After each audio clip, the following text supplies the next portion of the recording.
ఓం శుభంకర్యే నమః. ఆదిత్యాయ చ సోమాయ మంగళాయ బుధాయ చ గురు శుక్రః శనిభ్యశ్చ రాహవే కేతవే నమః. గురు బ్రహ్మ గురుర్విష్ణుః గురుర్దేవో మహేశ్వరః గురుః సాక్షాత్ పరబ్రహ్మ తస్మై శ్రీ గురవే నమః. అస్మత్ శ్రీ గురుచరణారవిందాభ్యాం నమః. శ్రీ శ్రీ శ్రీ గణపతి సచ్చిదానంద సద్గురుభ్యో నమో నమః. 2024 మే నెలలో కుంభరాశి వారికి ఉన్నటువంటి గోచార ఫలితాలను తెలియచేస్తున్నాము. శ్రద్ధగా ఆలకించండి. కుంభరాశి వారికి కెరియర్ పరముగా ఈ నెలలో కొంత హెచ్చు తగ్గువలు ఉంటాయి. మీరు అనుకున్నది ఒకటైతే వచ్చే ఫలితం ఒక విధంగా ఉంటుంది. యాజ్ యూజువల్ శని ప్రభావం అనే మనం అనుకుందాం. శనికి మీరు అనేక జపాలు చేయించారు, అనేక దాన ధర్మాలు చేశారు, కానీ శనిని ఇష్టపడట్లేదు. ఇక్కడ ఇంత కష్టం అనుభవించే కుంభరాశి జాతకులు ప్రతి ఒక్కరూ గుర్తుపెట్టుకోవాలి. శనిని ఒక మంచి భగవంతుడిలాగా ఇష్టపడండి. ఆయన, నేను చెప్తున్నాను, కుంభరాశి వారికి జన్మస్థానములో ఉన్నాడు, ఎక్కువ కష్టం ఇవ్వట్లేదు. అనుభవం ఇచ్చినా అయ్యో తన ఇంట్లో తాను ఉన్నాడు కాబట్టి కంఫర్ట్గానే ఉన్నాడు. కానీ ఆయనని ఇష్టపడిన వాళ్ళని నెత్తి మీద పెట్టుకుంటున్నాడు. ఆయనని కొంత హేళనగా మాట్లాడిన వాళ్ళని, శని అయ్యో నా నెత్తి మీద శని ఉందండి అనేవాళ్ళని, శనిని భగవంతుడిలా చూడని వాళ్ళని అనేక కష్టాలు పెడుతున్నాడు. నేను ఎంతోమంది జాతకాలలో నేను పరీక్షించాను. శనిని ఒక భగవంతుడిలాగా చూడండి, సత్ఫలితాలని పొందుతారు. కొంత హెచ్చు తగ్గువలు ఉన్నప్పటికీ సరైనటువంటి నిర్ణయాలు తీసుకుంటంలో మాత్రం బుద్ధి చాలా వేగంగా వెళుతుంది. మీకు చాలా మంచి నిర్ణయాలను తీసుకుంటారు. ఎవ్వరి మాట వినరు. మీరు పట్టిన కుందేలుకి 3 చెవులు. ఇదే మాట చెప్తూ ఉంటారు. మీకు అపారమైనటువంటి ఒక నమ్మకం కలుగుతుంది, నేను చెయ్యగలను అని. చెయ్యలేవు అని అన్నవాడు కూడా చప్పట్లు కొట్టే విధముగా మీరు పనిని చేస్తారు. కాంట్రాక్ట్ ఉద్యోగస్తులు కుంభరాశిలో ఉన్నటువంటి వారు కొంత కెరియర్ పరముగా ఇబ్బంది పడుతున్నారు. మీకు కూడా స్థిరమైనటువంటి కారకులు వస్తారు. ఓపికతో ఉండండి. ఆరోగ్యాన్ని మీద శ్రద్ధ పెట్టండి. సకాలములో భోజనం చేయండి. తెలుసో తెలియకో పేగుకు సంబంధించినటువంటి వ్యాధి లోపల పెరుగుతూ ఉంటుంది. ఒకే సమయంలో ఉధృత అయ్యింది అంటే తట్టుకోలేరు. కాబట్టి వ్యాయామం చేయండి. దేవాలయాలకు వెళ్ళి ప్రదక్షిణ చెయ్యండి. పూజలు చేయక్కర్లా. హనుమత్ దర్శనం సత్ఫలితాలను ఇస్తుంది. హనుమాన్ చాలీసా చదవండి. అలాగే విద్యార్థులు మీ యొక్క విద్య విషయంలో కొంచెం కోపం తగ్గించుకోవాలి. అనుభవజ్ఞులు చెప్పినటువంటి మాటను వినాలి. అదేంటండి, కుంభరాశి జాతకులు ఏ పనినైనా షార్ప్గా చేస్తారన్నారు. విద్యార్థులకు ఒకటి ఉంటుందా, వివాహమైనటువంటి వాడికి ఒకటి ఉంటుందా, వ్యాపారవేత్తకు ఒకటి ఉంటుందా అంటే ఎవడి బుద్ధికి తగ్గ జాతకం వాడికి ఉంటుంది. విద్యార్థి తల్లిదండ్రుల మీదో గురువుల మీదో ఆధారపడి తన జీవనాన్ని ఇంకా వేదిక మీదకి తేవటానికి ప్రయత్నం చేస్తున్నాడు. ఈ సమయంలో తప్పనిసరిగా తల్లిదండ్రుల మాట కానీ, గురువు మాట కానీ, పెద్దల మాట కానీ పిల్లలు వినాలి. అలా వినట్లేదు అంటే గనక వాడికి సరైనటువంటి జీవనాన్ని పరమాత్మ ఇవ్వలేడు. అలా గనక మీరు ఇప్పుడు వింటే భవిష్యత్తులో మీరు ఏ తప్పు చేయరు. ఎందుకంటే ఒకటే ఉదాహరణ, మన తల్లో మన తండ్రో మనకి ప్రమాదం జరగాలని కోరుకోరు. అలాగే పెద్దవాళ్ళ జాతకానికి వెళితే వాళ్ళు పరమాత్మను విశ్వసించినట్లయితే ఆ పరమాత్మ వాళ్ళకు అన్యాయం చేయడు. మీ తల్లిదండ్రులు మీకు చేయరు. జగన్నాయకుడు ఆ పరమశివుడు గౌరీ అమ్మవారు మనకి అన్యాయం చేయి. ఇది మనం నమ్మితే పిల్లలు అది నమ్ముతారు. కాబట్టి పిల్లలు మన మాట వినే విధంగా మనం తయారు చేసుకోవాలి. వింటాడండి, కానీ ఇవాళ తిక్కలో ఉన్నాడు అని అనకూడదు. ఇవాళ ఎందుకు రావాలి తిక్క? పెద్దలని యందు అపారమైనటువంటి గౌరవ విశ్వాసాలని పెంచే విధముగా పిల్లలకి నడవడిక నేర్పించడం మంచిది. మే 10 తర్వాత చదువు పట్ల శ్రద్ధ పెరుగుతుంది. అలాగే క్రమంగా విజయాలను కూడా పొందుతారు. బద్ధకం వదిలిపెట్టండి చాలు.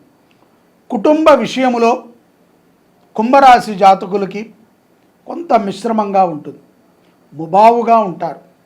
అన్నీ నడుస్తూ ఉంటాయి, భోజనాలు పానీయాలు అన్నీ నడుస్తాయి ఇంట్లో, కానీ ముభావత్వం ఉంటుంది. ఈ ముభావత్వము ఏదో బాధ ఉందని కాదు, తీరా చూస్తే ఏమీ లేదు, కానీ ఎందుకో ఆలోచన చేస్తూ ఉంటుంది. పుష్కర స్నానాన్ని కుంభరాశి వారు చేయటం మంచిది. ఈ యొక్క మే మాసములో నర్మదా నదీ పుష్కర స్నానాన్ని కుంభరాశి వారు చేస్తే శని భగవంతుని యొక్క పరిపూర్ణ కటాక్షం పొందవచ్చు. ఆర్థిక పరముగా కుంభరాశి వారికి నెల ప్రారంభములో చాలా ఆనుకూలముగా ఉన్నప్పటికీ ప్రతికూలమైనటువంటి ఫలితాలే కనబడుతున్నాయి. అనుకూలముగా ఉంటుంది, జీతం వచ్చింది కాబట్టి, కానీ ఖర్చులు కూడా ఉంటాయి ప్రతికూలము కాబట్టి. కొంత నత్తనడకన సాగుతూ ఉంటుంది.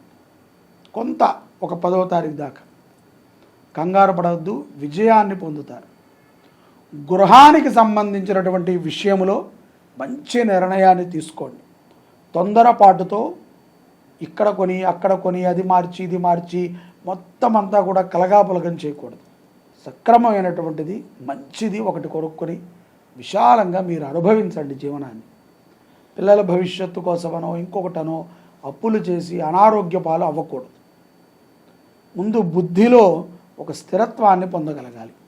ఆరోగ్యపరముగా కూడా దృఢత్వాన్ని పొందడానికి ప్రయత్నం చేయండి. ఉద్యోగస్తులకి విదేశాలలో ఉన్నటువంటి వారికి కొంత స్థానచలనం ఉంటుంది. అది అనుకూలిస్తే ప్రయత్నము సఫలమవుతుంది. ప్రతికూలించిందనుకోండి ఇంకొక ఉద్యోగం దొరుకుతుంది. ఓపికతో ఉండండి. ఆడవారు మిత్రుల విషయంలో కానీ తల్లిదండ్రుల విషయంలో కానీ మాట తోలనాడద్దు. వచ్చేస్తుంది తెలియకుండా, మాటను తోలనాడద్దు. అవసరమైతే మీ మిత్రులకు కానీ తల్లిదండ్రులకు కానీ క్షమాపణ చెప్పండి, తప్పే లేదు. అయ్యో పొరపాటున మాట్లాడాను ఏదో ధ్యాసలో, క్షమించమ్మా అంటే నష్టమే లేదు. ఎట్లాగో విదేశస్తుల పదం మన దగ్గర ఉంది కదా, స్వారీ అనేది, దాన్ని వాడదాం.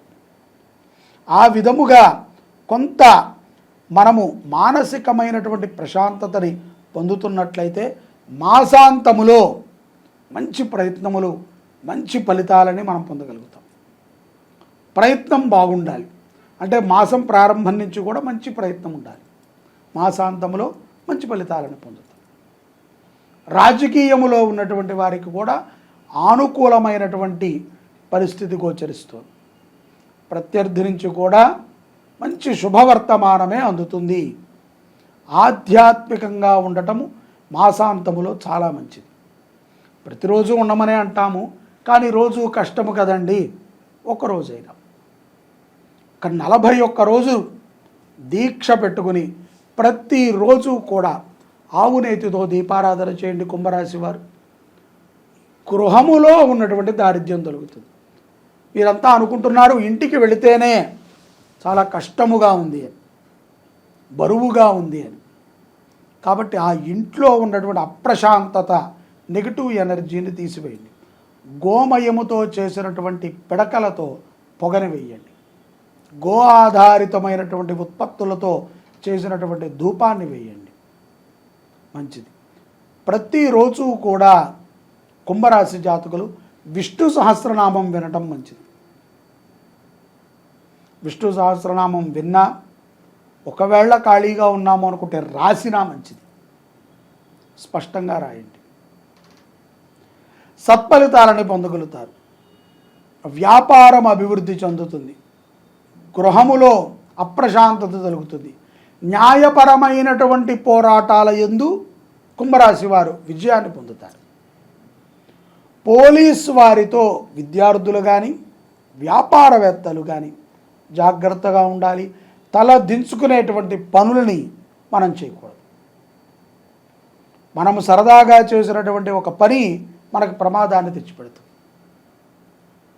తస్మాత్ జాగ్రత్తగా ఉండాలి. దూర ప్రయాణాలు చేసేటప్పుడు మితమైనటువంటి వేగముతో వెళ్ళటమే మంచిది. 10 నిమిషాలు లేట్ అవుతుంది, అరగంట లేట్ అవుతుంది, ప్రాణమైతే ఉంటుంది. కాబట్టి తద్వారా విజయోపేతమైనటువంటి జీవనాన్ని పొందాలి అంటే కుంభరాశి వారు మే నెలలో తప్పనిసరిగా విష్ణు ఆరాధనని చేసుకోవాలి. విష్ణు దర్శనం, విష్ణు సహస్రనామ శ్రవణం, గోదర్శనం, గోశాల పోషణ ఇవన్నీ కూడా శుభ ఫలితాలని కుంభరాశి వారికి ఇస్తుంది. నర్మదా నది పుష్కరాలు చాలా విశేషమైనటువంటివి. నర్మదా నదికి రహస్యం అంటే ఒకటే, తనకి ఎక్కువగా నర్మదా నదికి తేమ ఉండదు. చాలా నదులకి తేమ ఉంటుంది. మీరు కృష్ణానదిని చూస్తే పాచిపడుతూ ఉంటుంది. అది గోదావరి కొంత ఉష్ణమైనటువంటి నీరు ఉంటుంది. గంగకి ఏ భావన ఉండదు, చప్పగా ఉంటుంది. నర్మదా నది యొక్క మృదుత్వం ఏమిట్రా అంటే అతి మధురమైనటువంటి జలము నర్మదా. ఆ పదములోనే ఇది ఈశ్వరాంశ, ఈశ్వరుడి యొక్క జటాజూటము నుంచి పడినటువంటి గంగ కంటే ముందుగా నర్మదా అక్కడ ఉంటుంది. నర్మదా చాలా మృదు స్వభావి. నదులన్నీ మృదు స్వభావాలే, నర్మదా పరమ మృదు స్వభావి. బ్రహ్మపుత్ర అనేటువంటి నదిని కూడా మనం వినే ఉంటాం. ఇది నేపాల్ ప్రాంతంలో ఉంటుంది. సింధు నది కూడా మనకి ఇంచుమించుగా గోహతి దగ్గరలో ఉంటుంది. ఈ నర్మదా భారతదేశానికి మొత్తానికి మధ్యలో ఉంటుంది. తన యొక్క పాయ ఇతర జలాలలో సులభంగా కలుస్తుంది. కలిసినప్పుడు ఇతర జలాలకు ఉన్నటువంటి స్వభావము నర్మదా నదికి వస్తుంది. స్వతహాగా నర్మదా నది చాలా తీయగా ఉంటుంది.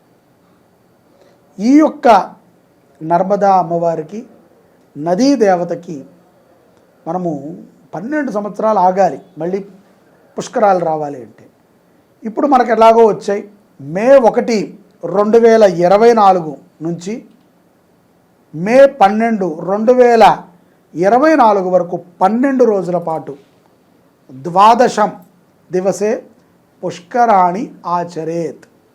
ఎందుకంటే 12 రోజులు, ఒక 2-3 రోజులు పెట్టుకుంటే అయిపోతుంది కదా అంటే, పుష్కరము అంటేనే 12. మొదటి రోజున ఏతత్ సుముహూర్తము 8:45 7:15 ఏదో సమయం ఉంది. ఆ సమయానికి గురుడు నదిలో ప్రవేశిస్తాడు. అప్పటి నుంచి 12 రోజుల పాటు సకల దేవతలు కూడా వస్తూ ఉంటారు. వారి వారి కార్యాచరణ తీరిన తర్వాత నిదానంగా వచ్చి స్నానాలు చేసి అనుష్ఠానాలను చేసుకుని వెళతారు. ఈ 12 రోజుల పాటు ఎక్కడెక్కడెక్కడెక్కడో ఉన్నటువంటి వారు రాలేరు. కాబట్టి మనము వారందరి పేరు మీద 27 నక్షత్రాల కోసమని, 9 గ్రహాల కోసమని, అలాగే పితృదోష నివారణ కోసమని మనము నక్షత్రపూర్వక నవగ్రహ రుద్రయాగాన్ని చేస్తున్నాం. ఇది ఎప్పటి నుంచి? మే 3వ తారీఖు నుంచి 2024 మే 3 శుక్రవారం నుంచి 2024 మే 12 ఆదివారం వరకు జరుగుతుంది. ప్రతిరోజు నవగ్రహ హోమం, ప్రతిరోజు రుద్రహోమం, మీ గోత్రనామాలతో నక్షత్ర జపం. మీరు కోరుకుంటే గనక మీరు రుసుము చెల్లిస్తే మీ పేరుతో ఆ రోజు అన్నదానం కూడా చేయిస్తాం. ఇది గొప్ప అవకాశం అండి. ఎక్కడ దొరుకుతుంది చెప్పండి? ఏ దేశానికి వెళితే మీకు పుణ్యం దొరుకుతుంది? భారతదేశంలో మాత్రమే దొరుకుతుంది. ఏ దేశంలో మీకు ఇటువంటి కార్యాలు చేస్తే మోక్షం లభిస్తుంది? ఒక్క భారతదేశంలో లభిస్తుంది. ఇతర దేశాల వాళ్ళందరూ పాల్గొంటున్నారు, మనము పాల్గొందాం. మనకి, మన పిల్లలకి, మన కుటుంబానికి శ్రేయోదాయకమైనటువంటి ఫలితాలు వస్తాయి. నమ్మండి. ఆ యొక్క నది మిమ్మల్ని అనుగ్రహించింది అంటే, బృహస్పతి అనుగ్రహించాడు అంటే సకల దేవతల అనుగ్రహాలని మీరు పొందినట్టే. పాల్గొంటారు కదా. జై శుభంకరి.